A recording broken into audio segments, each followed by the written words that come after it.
I broke my arm, everybody.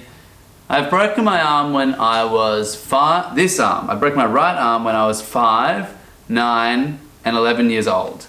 And now I am 22 and I've broken it again. But now, as you can see, broken arm, this is a temporary cast. Let me tell you how it happened.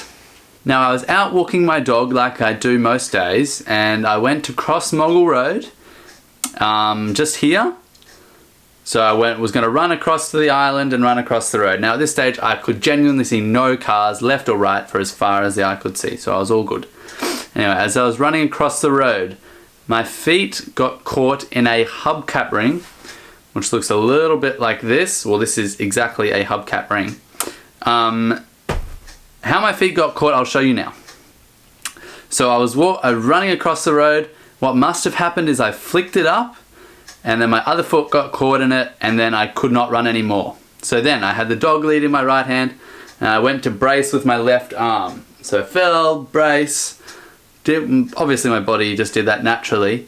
I thought, shivers, what just happened? I looked down at my legs and saw the hubcap ring around my legs and thought, what the heck, how did that happen?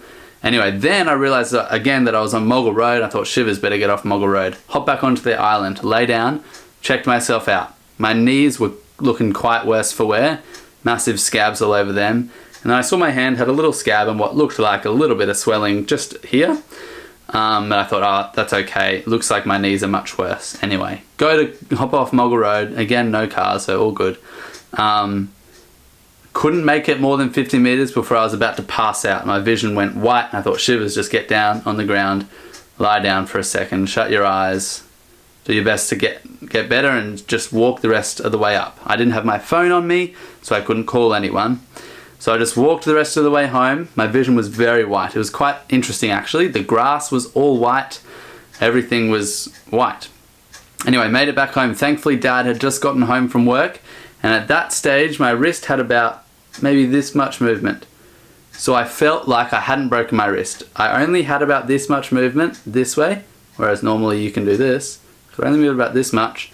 But I thought I broke my wrist 3 times. I've got more movement than normal. So we iced it. I had some Panadol, lay down. I was in shock at this stage, obviously. That's the whiting out. And I was cold, and the day was not cold enough for me to want a doona around me. So this meant I was in shock. After 4 hours of ice, my wrist had about this much movement. So I could move about this much without it being in a lot of pain. And by then, after breaking my arm 3 times, I knew that my wrist was broken. Then we went to the hospital, went to the emergency room. Eventually I got my x-ray, and then the doctor came back in and said, you've broken your radius bone. And I thought, yep, great, know that. And then we got a cast on, which is still this cast. And he said, just to be safe, I want you to see the orthopedic surgeon next week to check how you're tracking. They told us to book for a week, but we couldn't book for that week. We had to wait another 4 days after that week. So that's when we booked it in, and the story goes on from there at the waiting room. So we're in the hospital now.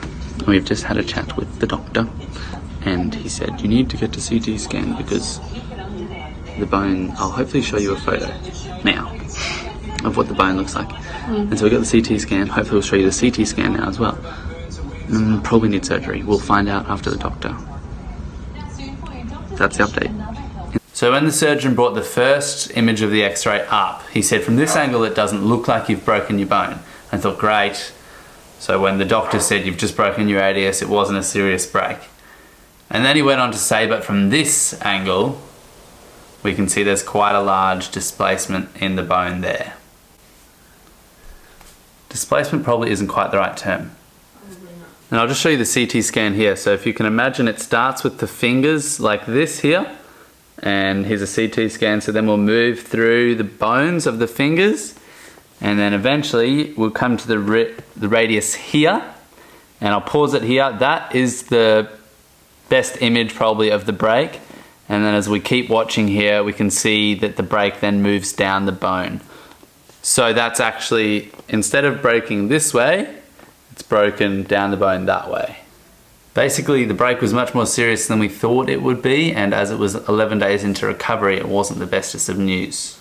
And because the doctor said that this gap here, as I'll put up now again, is about 3 to 5 mil. And then he broke the news that I need surgery in my arm with some screws and a plate.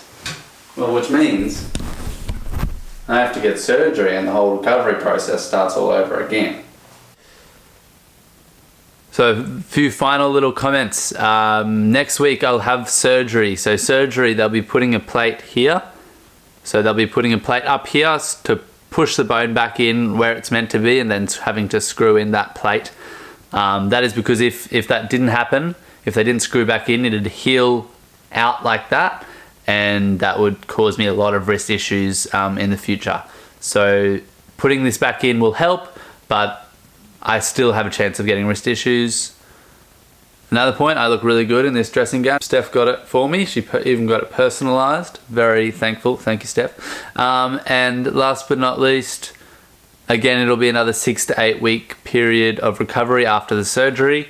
Won't have a full cast, we'll just have a splint, but I'll give you an update after the surgery. Please tell me you're filming that. Yeah.